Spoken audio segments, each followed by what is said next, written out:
Hello friends, बहुत बहुत स्वागत है एक बार फिर आपका एमजी जॉन स्पीक्स में। दोस्तों, अगर आपने हमारा चैनल अभी तक सब्सक्राइब नहीं किया है तो प्लीज़ इसे सब्सक्राइब करें ताकि जेके एसएसबी की नोटिफिकेशंस टाइम टू टाइम आपको मिलती रहे और साथ ही जो अदर रिक्रूटमेंट अपडेट्स है आप तक पहुंचते रहे। दोस्तों, हमारे काम को सपोर्ट करने के लिए हमारे चैनल को सब्सक्राइब ज़रूर करें और बेल आइकन ज़रूर दबाएं ताकि टाइम टू टाइम नोटिफिकेशंस आपको मिलते रहे, और हमारे वीडियोज़ ज़्यादा से ज़्यादा शेयर करें अगर आपको हमारी इन्फॉर्मेशन अच्छी लगती है तो। आइए दोस्तों, आज हम बात करेंगे जेकेपीएससी की अपडेट्स की। दोस्तों, जेकेपीएससी ने एक बहुत ही अच्छी अपॉर्चुनिटी फ्रेशर्स के लिए निकाली है साइंटिफिक फील्ड में, जो आपके लिए जानना बहुत ही ज़रूरी है। अगर आप अगर इंटरेस्टिंग कैंडिडेट्स हैं तो वो जाके उसमें फॉर्म फिल कर सकते हैं। ऑनलाइन फॉर्म सबके लिए अप्लाई है। तो आइए दोस्तों, पूरा डिटेल हम जानेंगे। सबसे पहले हम नोटिफिकेशन की तरफ चलेंगे, जो नोटिफिकेशन जेकेपीएससी वालों ने, Jammu and Kashmir public service commission ने निकाली है। एक एक चीज़ इसमें समझेंगे दोस्तों कि क्या क्या इसमें कहा गया हुआ है। तो आइए दोस्तों, हम स्टार्ट करते हैं। सबसे पहले ये देखिए दोस्तों, यहाँ पे जम्मू कश्मीर पीएससी की नोटिफिकेशन अब ओपन हो चुकी है। नोटिफिकेशन नंबर पहले जान लेते हैं क्या है इसका नोटिफिकेशन नंबर। दोस्तों, नोटिफिकेशन नंबर है इसका 6, ठीक है, 6/2021 इसका नोटिफिकेशन नंबर है। इसके बाद दोस्तों, अगर हम इसमें बात करेंगे सब्जेक्ट की, तो सब्जेक्ट में यहाँ पे देखिए क्लियरली लिखा हुआ है filling up of post of scientific officer in FSL. ठीक है, एफएसएल पे आप जानते ही है, जैसे मान लीजिए कोई पोस्टमार्टम करना होता है या कुछ करना होता है इन्वेस्टिगेशन, पुलिस इन्वेस्टिगेशन में, तो एफएसएल ही काम आता है तब, और एफएसएल की रिपोर्ट ही जो है इन्वेस्टिगेशन में काफ़ी हेल्प करती है। तो इस तरीके का काम है ये, जो साइंटिफिक ऑफिसर के लिए है। तो दोस्तों, यहाँ पे रेफरेंस दिया हुआ है होम डिपार्टमेंट का, home department letter number, home number 13 FSL 2018 P dated कितना 2/3/2021। ठीक है, यहाँ पे नंबर भी दिए हुए हैं और ये वेबसाइट है जो जहाँ पे आप विज़िट कर सकते हैं, jkpsc.nic.in। वहाँ पे जाके आप ये नोटिफिकेशन को निकाल सकते हैं। कोई दिक्कत वाली बात नहीं है दोस्तों। अगर आपको नहीं समझ आएगा तो कमेंट्स में ज़रूर पूछ लीजिएगा ताकि मैं आपको बताऊँ। ठीक है, अब हम बात करेंगे, हम शुरुआत करते हैं इसकी। सबसे पहले यहाँ पे क्या लिखा हुआ है देखिए। सबसे पहले अगर हम बात करेंगे एप्लीकेशन की, तो एप्लीकेशन जो है वो ऑनलाइन मोड में भी है। देखिए, मैं थोड़ा जूम कर लेता हूँ उसको ताकि हम उसको अच्छे से समझ सकें और आपको दिख सके क्या लिखा हुआ है। देखिए, ये एप्लीकेशन है, यहाँ पे एप्लीकेशन थ्रू ऑनलाइन मोड। ठीक है, एप्लीकेशन थ्रू ऑनलाइन मोड। अब ऑनलाइन मोड की एप्लीकेशन है जो कि इनवाइट की हुई है, जहाँ मार्क किया हुआ मैंने उसके नीचे आप देख लीजिए। ऑनलाइन मोड के थ्रू सभी एप्लीकेंट्स को इनवाइट किया जाता है जो कि union territory of Jammu and Kashmir में डोमिसाइल हैं और जिनकी एकेडमिक प्रोफेशन क्वालिफिकेशन और एज जो है साइंटिफिक ऑफिसर की पोस्ट के लिए है। Jammu and Kashmir home department की तरफ से दोस्तों ये आया हुआ है। यहाँ पे आप इस लाइन पे देख लीजिए कि in terms of the Jammu and Kashmir home department forensic science laboratory, तो ये गेजेटेड है, गेजेटेड पोस्ट है। ठीक है दोस्तों, तो ये बहुत अच्छी अपॉर्चुनिटी आपके सामने है। देखिए आप यहाँ पे, ये गेजेटेड पोस्ट है, तो गेजेटेड पोस्ट है तो इसका मतलब कि ये आपके लिए जो है एक ऑफिसर रैंक की पोस्ट है, जो आप जिस अपॉर्चुनिटी का आप फ़ायदा उठा सकते हैं। सर्विस रिक्रूटमेंट रूल्स 2021 के मुताबिक ये निकला हुआ है दोस्तों। तो इस पे आप ज़रूर अप्लाई कीजिए, ये बहुत अच्छी अपॉर्चुनिटी है आप सबके लिए। तो आगे बढ़ते हैं दोस्तों। यहाँ पे डेट दी हुई है 9/2/2021, जो कि Jammu and Kashmir probation conduct of service pay and allowance of fixation of tenure rules 2020, जो कि गेस्टेड रूल्स के अंडर आता है। इनके तहत जो है इस नोटिफिकेशन को इशू किया हुआ है और ये पोस्ट निकाली गई है। तो दोस्तों, ये सारा ये पैरा आपको समझ आ गया होगा और कोई कन्फ्यूजन ना हो, आपको उम्मीद है। तो आइए आप आगे बढ़ते हैं। मोस्ट इंपॉर्टेंट में क्या आता है इसमें, एक एक चीज़ अच्छे से समझिए ताकि जब आप फॉर्म भरे तो आपको कोई दिक्कत ना आए। देखिए, एप्लीकेशन फॉर्म यहाँ पे सबसे पहला पॉइंट जो दिया गया है वो ये दिया हुआ है कि जो एप्लीकेशन फॉर्म है उसको आपको भरना है, जो कि अवेलेबल होगा 12/7/2021 से। ठीक है दोस्तों, 12/7/2021 से ये एप्लीकेशन फॉर्म जो है ये अवेलेबल होगा। इसके बाद दोस्तों आपको हम दूसरे पॉइंट की तरफ अगर चले तो कैंडिडेट्स को एडवाइस दी गई है कि उनको जितने भी एलिजिबिलिटी कंडीशंस के ऊपर जो भी इंस्ट्रक्शंस जेकेपीएससी ने प्रिस्क्राइब की हुई है उसी इंस्ट्रक्शंस के हिसाब से चलना है, और एप्लीकेशन फॉर्म भरने से पहले वो इंस्ट्रक्शंस आपको पढ़ने हैं, फिर उसके बाद वो आपको अप्लाई करना है। कैंडिडेट को एडवाइस किया हुआ दोस्तों इसके आगे कि उनको 1 टाइम रजिस्ट्रेशन करनी है, फिर उसके बाद अपना एप्लीकेशन फॉर्म भरना है। मतलब कि पहले आप उसको रजिस्टर कर लीजिएगा, फिर उसको लॉगिन, ताकि आप उसमें जाके लॉगिन कर सकें। फिर उसको लॉगिन करने के बाद आप उसको उस जो नोटिफिकेशन आई होगी उस पर क्लिक करके वहाँ पे ऑनलाइन एप्लीकेशन फॉर्म आप भर सकते हैं। तो उस और ऑनलाइन एप्लीकेशन फॉर्म भरने से पहले आप वहाँ जो इंस्ट्रक्शंस दी हुई हैं वो इंस्ट्रक्शन ज़रूर पढ़ लें। इसके बाद दोस्तों यहाँ पे लास्ट डेट जो है ऑनलाइन एप्लीकेशन फॉर्म की वो यहाँ पे दी हुई है, जो कि ऑनलाइन मोड है, और ये ऑनलाइन एप्लीकेशन फॉर्म की लास्ट डेट जो है इसकी वो 11/8/2021 है। ये देख लीजिए आप, 11/8/2021। ठीक है, इससे पहले आपको ये भरना है। तो अब आगे चलते हैं। नेक्स्ट पॉइंट क्या बोलता है इसका? नेक्स्ट पॉइंट ये बोलता है कि जो लास्ट डेट है रिसिप्ट का, ऑनलाइन एप्लीकेशन रिसिप्ट का, वो भी कट ऑफ डेट के उस पर ही होगा, और जो एलिजिबिलिटी होगी वो कट ऑफ डेट देख के ही दी जाएगी। और ये इसमें ये भी ख्याल रखा जाएगा कि आपके पास डोमिसाइल सर्टिफिकेट है कि नहीं, और क्या कौन कौन सी प्रोफेशनल क्वालिफ़िकेशन आप पोजेस करते हैं। इसके बाद दोस्तों नेक्स्ट पॉइंट है इसमें कि मिनिमम और मैक्सिमम एज जो है वो 1 जनवरी 2021 से तक देखी जाएगी कि 1 जनवरी 2021 तक आपकी मिनिमम एज कितनी होती है और मैक्सिमम एज कितनी होती है। इसके बाद दोस्तों जो नेक्स्ट पॉइंट है वो ये बताता है कि कैंडिडेट जो है वो अपना फील्ड जो है एडिट भी कर सकते हैं। सपोज़ कर लीजिए आपने एप्लीकेशन फॉर्म को फिल किया है, उसके बाद आपको ख्याल आया अरे मैंने ये तो यहाँ पे गलत भर दिया, तो उसका मतलब ये नहीं कि आप वहाँ पे दोबारा एडिट नहीं कर सकते, आप एडिट कर सकते हैं, लेकिन कुछ फील्ड्स को जो कि JKPSC वालों ने अवेलेबल रखा होगा उन्हीं फील्ड्स को आप कर सकते हैं। तो ये आपको समझ आ गया होगा। तो अब आगे बढ़ते हैं दोस्तों। अब यहाँ पे लिखा हुआ है कि candidates can edit some of the fields in the online application form, जो कि 14/8/2021 से लेकर 16/8/2021 के बीच की ही डेट दी हुई है जिसमें आप अपनी इन्फॉर्मेशन को एडिट कर सकते हैं। ये लाइन आप ध्यान से पढ़िएगा। उन्हीं डेट के बीच में आप वो इन्फॉर्मेशन एडिट कर सकते हैं जो डेट यहाँ पे JKPSC वालों ने दी है। वो कौन सी डेट है? जो 14/8/2021 से लेकर 16/8/2021 तक।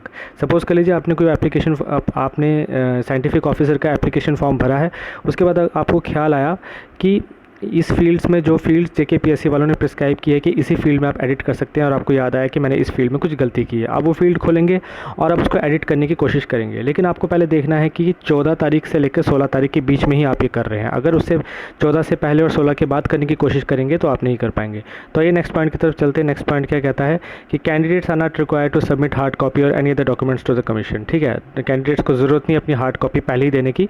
ऑनलाइन एप्लीकेशन फॉर्म आप ऐसे भी दे सकते हैं और कोई भी डॉक्यूमेंट्स अभी आपको कमीशन को देने की ज़रूरत नहीं है। कैंडिडेट्स, अच्छा नेक्स्ट पॉइंट की तरफ चलते हैं। उम्मीद है समझ आ गया होगा।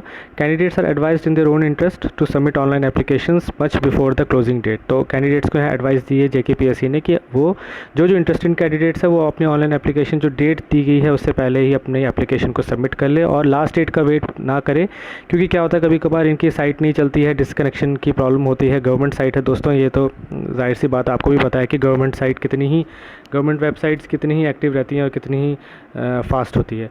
तो हो सकता है कि कभी कभी बच्चे क्या करते हैं कि लास्ट डेट में जाके फॉर्म भरते हैं, जिसकी वजह से वेबसाइट जो है वो उस पर बर्डन पड़ जाता है और वो एरर दिखाने लग जाता है, और फिर आप पछताते हैं कि हमने पहले क्यों नहीं भर दिया। तो ये बहुत अच्छी इन्होंने इन्फॉर्मेशन दी है, पहले ही इन्होंने अवेयर कर दिया है स्टूडेंट्स को कि आप पहले ही जाके एक दिन पहले मत जाके भरिए, कम से कम 3-4 दिन का गैप रखिए, उससे पहले तक अपना फॉर्म जो है कंप्लीट करके सबमिट करवा दीजिए। ये तो आपको समझ आ गया होगा दोस्तों। उसके बाद दिया हुआ है कि टेंटेटिव डेट जो है रिटन एग्जामिनेशन की वो नोटिफाई कर दी जाएगी, सेपरेटली अलग से बता दी जाएगी। ठीक है, अब हम बात करेंगे डिटेल्स ऑफ पोस्ट, ये अब सेकंड पॉइंट की, कि details of post with category wise breakup is given below. ठीक है, अब कौन से कैटेगरी को कौन कौन से यहाँ पर दिया हुआ है। अब देखिए आप साइंटिफिक ऑफिसर की अगर हम बात करें जो कि नारकोटिक्स फील्ड में है, ठीक, अब इस पहले से हम इसकी बात करेंगे। इसमें पे लेवल दोस्तों 47,600 से लेकर 1,51,100 तक की पे स्केल है। बहुत ही बढ़िया पे स्केल है, बहुत ही अच्छी अपॉर्चुनिटी है, मेहनत करने की ज़रूरत है, अगर लाइफ बन जाएगी अगर आप ये कर लेंगे। देखिए जनरल कैटेगरी के लिए यहाँ पे 1 पोस्ट है, RBA के लिए यहाँ पे 0 पोस्ट है, SC के लिए यहाँ पे 0 है, ST के लिए 0 है, और IB ALC के लिए 0 है, SLC के लिए 0 है, PSP के लिए 0 है, और EWS के लिए यहाँ पे 0 दिया। तो टोटल जो है बनता है 1। ठीक है, यहाँ पे देख लीजिए यहाँ पे टोटल कितना बन रहा है, 1। ये तो हो गया साइंटिफिक नारकोटिक्स वालों का। ठीक है, अब इसके बाद हम बात करेंगे कि साइंटिफिक ऑफिसर जो कि केमिस्ट्री एंड टैक्सिकोलॉजी में साइंटिफिक ऑफिसर की पोस्ट है। ये देखिए 6th जो है यहाँ पे दिया हुआ है। उसमें पे स्केल दोस्तों सेम वही पे स्केल है, बहुत अच्छी अपॉर्चुनिटी। जनरल के लिए 1, RBA के लिए 1, SC के लिए 1, ST के लिए 1, ALC IB के लिए 1, ALC IB के लिए 0, SC ST के लिए 0, और PSP के लिए 0, EWS के लिए 0, और टोटल कितनी पोस्ट हैं इसमें? 2। ठीक है, दो टोटल इसमें पोस्ट हैं जो आप देख सकते हैं यहाँ पे। इसके बाद दोस्तों साइंटिफिक ऑफिसर DNA की अगर हम बात करें, जो कि DNA के फील्ड में जो साइंटिफिक ऑफिसर हैं उनकी पोस्ट की अगर हम बात करें तो यहाँ पे देखिए पे स्केल कितना है, सेम है पे scale, again good opportunity. General category के लिए 1, RBA के लिए 0, SC 0, 0, 0, सब बाकी 0 है। तो इसमें सिर्फ टोटल पोस्ट कितनी है? 1। बहुत ही टफ कंपटीशन होगा और पे स्केल भी उसी हिसाब से रखी हुई है। उसके बाद देखिए scientific officer, simple scientific officer जो जनरल होगा, उसमें पे स्केल जो है दोस्तों 47,600 है। ये कम है, मतलब कि जो मिनिमम बाकियों में दी हुई है उसके हिसाब से। तो 01, 00, 00, ठीक है। जनरल कैटेगरी वालों के लिए कितनी है? 01। और आरबीए वालों के लिए कितनी है? 0। एससी वालों के लिए कितनी है? 0। तो बाकी सबके लिए क्या है? 0। और टोटल पोस्ट कितनी है? 1। उम्मीद है आपको समझ आ गया होगा, ठीक है। अब हम नेक्स्ट की तरफ चलते हैं। साइंटिफिक ऑफिसर जो कि फ़िज़िक्स की फील्ड में जो इंटरेस्टिंग कैंडिडेट भरना चाहते हैं, उनके लिए आप देख लीजिए कितना लेवल है उनका पे स्केल का, वही सेम है। और यहाँ पे भी दोस्तों जनरल कैटेगरी वालों के लिए 0 और टोटल जनरल कैटेगरी वालों के लिए 1 है और बाकी सब 0 0 0 0 है। तो टोटल पोस्ट कितनी होगी? 1। साइंटिफिक ऑफिसर बैलिस्टिक्स में भी आप देख लीजिए पे स्केल सेम है, इसमें भी जनरल कैटेगरी 1 है और बाकी 0 0 0। टोटल पोस्ट कितनी हो गई? टोटल पोस्ट हो गई इसमें 1, ठीक है। अब इसके बाद आ गया साइंटिफिक ऑफिसर डॉक्यूमेंट्स की फील्ड में 47,600 से लेकर 1 लाख, इसमें भी सेम वही पे स्केल है और इसमें भी 1 पोस्ट है और बाकी सारे 0, तो 1 पोस्ट हुआ, ठीक, 1 पोस्ट हुआ। इसके बाद साइंटिफिक ऑफिसर साइबर फॉरेंसिक में आप देख लीजिए सेम पे स्केल है और 1 पोस्ट है और बाकी 0 0 0। कितने पोस्ट हुए? 1। तो यहाँ पे देख लीजिए आप, क्लियरली लिखा हुआ है। अब आइए रिजर्वेशन कैटेगरी वालों की बात करें। यहाँ पे स्पेशल इनके लिए निकाला हुआ है कि 1 पोस्ट जो है साइंटिफिक ऑफिसर केमिस्ट्री और टैक्सिकोलॉजी के लिए यहाँ पे मार्क किया हुआ है, जिसमें 4% इनकी रिजर्वेशन रहती है। और साथ ही इसमें अगर डिसेबिलिटी है तो उसके लिए भी 4% है। डिसेबिलिटी में कंडीशंस बताई हुई कौन कौन से डिसेबिलिटी होनी चाहिए। Deaf and hard of hearing, अगर आपको कम सुनाई देता है उसके लिए है। अच्छा, दूसरा है कि disability including cerebral palsy, leprosy, मतलब कि अगर आपको लेप्रोसी है या ड्वार्फिज्म है, बोनापन है, या आप एसिड अटैक विक्टिम है, ठीक है। यहाँ पे देख लीजिए, आप लिखा हुआ है यहाँ पे, अगर आप एसिड अटैक विक्टिम है या आपको मस्कुलर डायस्ट्रॉफी है, मतलब आपके मसल्स ठीक से फंक्शन नहीं करते हैं, तो ये सारे इसी रेलिवेंट रूल्स के अंडर आते हैं। और अगर इन सब में से अगर आप डिसेबिलिटी है आपको, तो 4% आपको मिलेगा, ठीक है। अब यहाँ पे दिया हुआ है कि जो हॉरिजेंटल रिजर्वेशन है फिजिकली हैंडीकैप पर्सन के लिए, वो 4%। इसका मतलब ये है कि रिजर्वेशन जो है वो वर्टिकल रिजर्वेशन, और जो पर्सन सेलेक्ट हुए हैं कैटेगरी में, उनकी अगर सपोज़ कर लीजिए कोई एक पर्सन है और वो सेलेक्ट हुआ है और वो बाद में कैंसिल कर देता है अपनी सिलेक्शन, तो उसकी जगह पे भी डिसेबिलिटी पर्सन को प्रेफरेंस दी जाएगी वहाँ पे, ठीक है दोस्तों। यहाँ तक आपको समझ आ गया। इसके बाद आ जाते हैं प्रिस्क्राइब्ड क्वालिफिकेशन पे कि प्रिस्क्राइब क्वालिफिकेशन क्या कहती है। साइंटिफिक ऑफिसर नारकोटिक्स की जो क्वालिफिकेशन है दोस्तों, यहाँ पे मास्टर डिग्री है, आपको केमिस्ट्री में रहनी चाहिए। और जो फॉरेंसिक साइंस है उसमें आपको 50% मार्क्स किसी भी रिकॉग्नाइज्ड यूनिवर्सिटी से 2 इयर्स एक्सपीरियंस के साथ किसी भी गवर्नमेंट लैब में होना चाहिए। उसके बाद साइंटिफिक ऑफिसर केमिस्ट्री और टैक्सिकोलॉजी में क्या है दोस्तों, यहाँ पे मास्टर डिग्री होना चाहिए आपको केमिस्ट्री में, बायोकेमिस्ट्री में, फार्माकोलॉजी में, फार्मेसी में, टैक्सिकोलॉजी में, फॉरेंसिक साइंस में मिनिमम आपको 50% मार्क्स आपका होना चाहिए किसी भी रिकॉग्नाइज्ड यूनिवर्सिटी से। और इसमें एटलीस्ट 2 इयर्स का एक्सपीरियंस होना चाहिए किसी भी गवर्नमेंट लैब में काम करने के लिए। और साथ में आपको अंडरटेकिंग भी देनी है सरकार की तरफ से, जिसमें वो ये बताया जाएगा कि आपको 2 साल का एक्सपीरियंस है गवर्नमेंट लैब में। साइंटिफिक ऑफिसर डीएनए में भी दोस्तों सेम वही चीज़ है आप, लेकिन यहाँ पे मास्टर डिग्री आपको बायोलॉजी, जोलॉजी, बॉटनी, माइक्रोबायोलॉजी और बायोटेक्नोलॉजी, जेनेटिक्स, फॉरेंसिक साइंस, जिसमें मिनिमम आपको 50% मार्क्स चाहिए किसी भी रिकॉग्नाइज्ड यूनिवर्सिटी में। 2 साल का एक्सपीरियंस चाहिए दोस्तों रेलिवेंट फील्ड में, और गवर्नमेंट लैब में, और कोई भी गवर्नमेंट लैब में जहाँ से आपको अंडरटेकिंग मिल सके 2 साल की। इसके बाद दोस्तों आते हैं साइंटिफिक ऑफिसर बायोलॉजी, सीरोलॉजी में। मास्टर डिग्री आपको इसमें biology, zoology, botany, microbotany, biotechnology, genetics, microbiology, anthropology, molecular biology, forensic science, जिसमें आपको 50% मार्क्स चाहिए किसी भी रिकॉग्नाइज्ड यूनिवर्सिटी में, एटलीस्ट 2 इयर्स एक्सपीरियंस आपको इसमें भी चाहिए किसी भी गवर्नमेंट लैब में जो आपको अंडरटेकिंग दे 2 साल का। इसके बाद दोस्तों साइंटिफिक ऑफिसर जो कि फिजिक्स की फील्ड में है, यहाँ पे भी आपको सेम वही चाहिए, लेकिन आपको मास्टर डिग्री फिजिक्स में चाहिए, और या बायोफिजिक्स में या फॉरेंसिक साइंस में। तो मिनिमम इसमें क्या कितनी परसेंटेज चाहिए आपको? 50% चाहिए किसी भी रिकॉग्नाइज्ड यूनिवर्सिटी में से। 2 साल का साथ में एक्सपीरियंस होना चाहिए गवर्नमेंट लैब में जो आपको अंडरटेकिंग दे कि हाँ आपने गवर्नमेंट लैब में 2 साल काम किया है। इसके बाद दोस्तों साइंटिफिक ऑफिसर बैलिस्टिक का अगर हम देख लें, तो आपको master degree physics, mathematics, applied mathematics, forensic science, minimum 50% marks चाहिए किसी भी रिकॉग्नाइज्ड यूनिवर्सिटी में, 2 साल का एक्सपीरियंस किसी भी रेलिवेंट फील्ड में गवर्नमेंट लैब में, और गवर्नमेंट अंडरटेकिंग जो है आपको दे, ताकि आप बता सके कि आपने 2 साल उस गवर्नमेंट लैब में काम किया है। Scientific officer general master degree, यहाँ पे भी फिजिक्स का चाहिए, chemistry, computer science, forensic science, minimum 50% marks किसी भी रिकॉग्नाइज्ड यूनिवर्सिटी से, एटलीस्ट 2 इयर्स एक्सपीरियंस होना चाहिए आपको किसी भी रेलिवेंट फील्ड में गवर्नमेंट लैब में, और साथ ही वो अंडरटेकिंग देनी है। साइंटिफिक ऑफिसर साइबर फॉरेंसिक की अगर हम बात करें तो यहाँ पे भी master degree physics electronics IT forensic science minimum 50% marks के भी रिकॉग्नाइज्ड यूनिवर्सिटी से चाहिए। एटलीस्ट 2 ईयर्स एक्सपीरियंस आपका होना चाहिए रेलिवेंट फील्ड में। यहाँ पे भी सेम वही कंडीशन है, ठीक है। अब आपको ये सारा समझ आ गया होगा क्वालिफिकेशंस आपको क्या क्या चाहिए, कोई कन्फ्यूजन नहीं होगी। अगर कोई कन्फ्यूजन हो तो मुझे कमेंट में ज़रूर बताइएगा, मैं फिर क्लियर करूँगा। इसके बाद दोस्तों यहाँ पर आ गया कि एज जो है आपकी मिनिमम और मैक्सिमम 1 जनवरी 2021 तक आपकी कितनी एज बनती है वो देखी जाएगी। अब एज लिमिट यहाँ पे प्रिस्क्राइब्ड है, जेकेपीएससी वालों ने क्लियरली कहा गया हुआ है कि कितना देखा जाना चाहिए। अब यहाँ पे कहा हुआ है कि जनरल कैटेगरी वालों के लिए एज लिमिट 40 है, ठीक है, बहुत अच्छी अपॉर्चुनिटी है।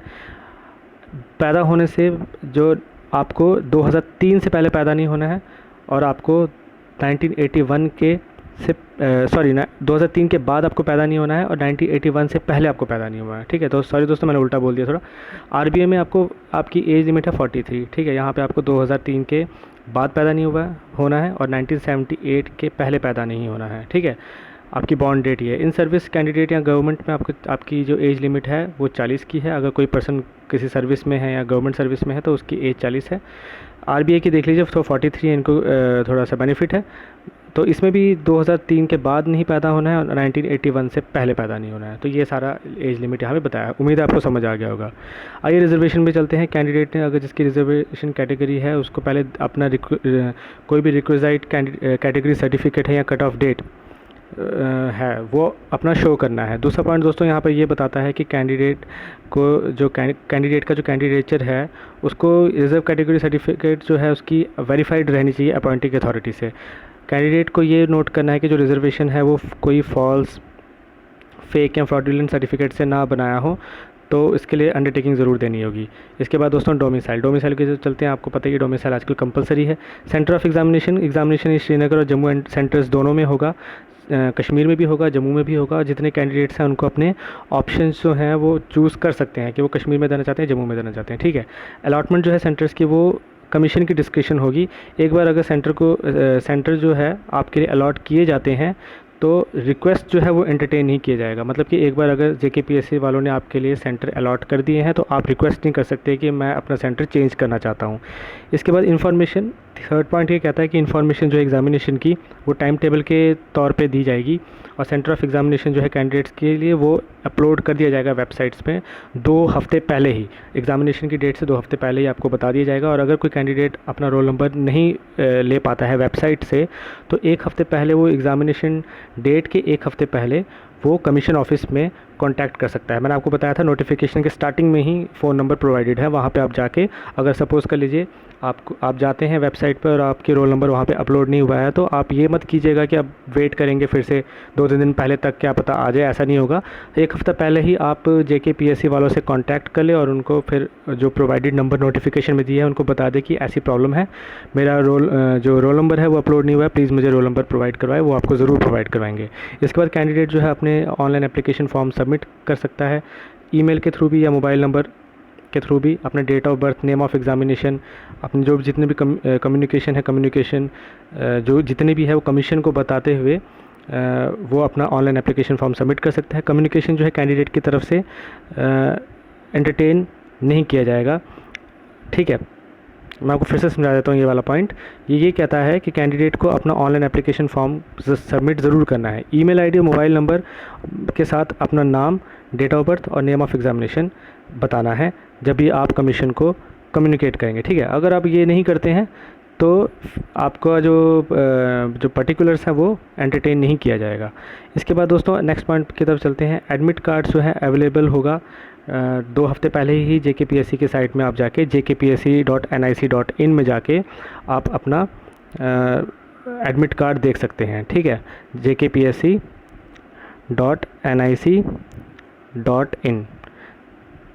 ठीक, ये आपको समझ आ गया होगा। आप नोटिफिकेशन में भी देख लें। इसके बाद आपको कौन कौन से, जब आप एंट्री करेंगे एग्जामिनेशन सेंटर में तो कौन कौन से डॉक्यूमेंट्स आपको अपने साथ रखने हैं। तो एडमिट कार्ड तो आप साथ रखेंगे ही अपने साथ, ठीक है। एडमिट कार्ड के साथ जो है यहाँ रोल नंबर स्लिप है वो तो साथ रखेंगे ही। साथ ही 2 passport size recent colour photograph भी आपको साथ रखने हैं, ठीक है। वो जितना जल्दी हो, मतलब कि नया होना चाहिए, ये नहीं पुराना आप बचपन की फ़ोटो भी दे देंगे, नया होना चाहिए, ठीक है। इसके बाद आपको वैलिड फ़ोटो आईडी प्रूफ आपकी होनी चाहिए। अब वैलिड आईडी फ़ोटो प्रूफ मतलब कि वैलिड फ़ोटो आईडी प्रूफ में कौन कौन से डॉक्यूमेंट्स आपके पास होने चाहिए। Aadhaar card, voter ID card, driving licence, PAN card, passport या स्कूल या कॉलेज या यूनिवर्सिटी आई कार्ड या एम्प्लॉयर आईडी कार्ड, इनमें से कोई भी एक आपके पास होना चाहिए। ठीक है, इनमें से कोई भी एक आपके पास होना चाहिए। इसके बाद रिक्विज़ाइट फ़ी यहाँ पे दी हुई है। जनरल कैटेगरी वालों के लिए जो ऑनलाइन एप्लीकेशन फ़ी है वो कितनी है, 1000 रुपया। रिजर्व कैटेगरी के लिए 500, पीएचसी कैंडिडेट्स के लिए नील। तो एप्लीकेशन फॉर्म जो है वो अगर आप फ़ी डिपॉजिट नहीं करते हैं तो तब तक वो बिल्कुल भी सबमिट नहीं होगा। ठीक है, आपको फ़ी जो है डिपॉजिट जो है करना ही करना है। ठीक, और साथ ही यहाँ पे दिया हुआ है कि जब पहला पॉइंट में ये बताया गया है कि जब आप मल्टीपल एप्लीकेशन देंगे तो उसमें मिस्टर मिसेज़ आपको लगाना है। ठीक है, और अगर आप कोई भी नॉन पेमेंट पे आप कोई एप्लीकेशन फॉर्म सबमिट कर रहे हैं तो फिर वो रिजेक्ट भी हो सकता है। ये पैरा ये बताता है। ठीक है, ये आपको समझ आ गया होगा। ये सिंपल जिस हर किसी नोटिफिकेशन में देखने को मिलता है। आइए अब 9th पैरा की तरफ चलते हैं। स्कीम ऑफ एग्जामिनेशन क्या है। तो दोस्तों यहाँ पे दिया हुआ है सबसे पहले तो रिटन एग्जामिनेशन जो सबके सवाल होते हैं 68 पॉइंट्स का। फिर उसके बाद डिस्टिंक्शन इन स्पोर्ट्स जो कि JNK स्पोर्ट्स काउंसिल ने डिस्टिंक्शन किया होगा उस पर 1 पॉइंट है। और फिर NCC की एक्टिविटीज़ अगर आपने कॉलेज में NCC में पार्टिसिपेट किया है तो उस पर आपको 1 पॉइंट ज़रूर मिलेगा।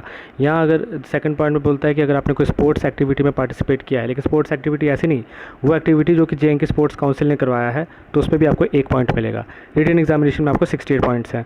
ठीक है, वेटेज जो है हायर क्वालिफिकेशन की उसके हिसाब से 4 पॉइंट्स आपको ज़रूर मिलेंगे। और अगर आप गोल्ड मेडल है किसी प्रिस्क्राइब क्वालिफिकेशन में तो 1 पॉइंट मिलेगा।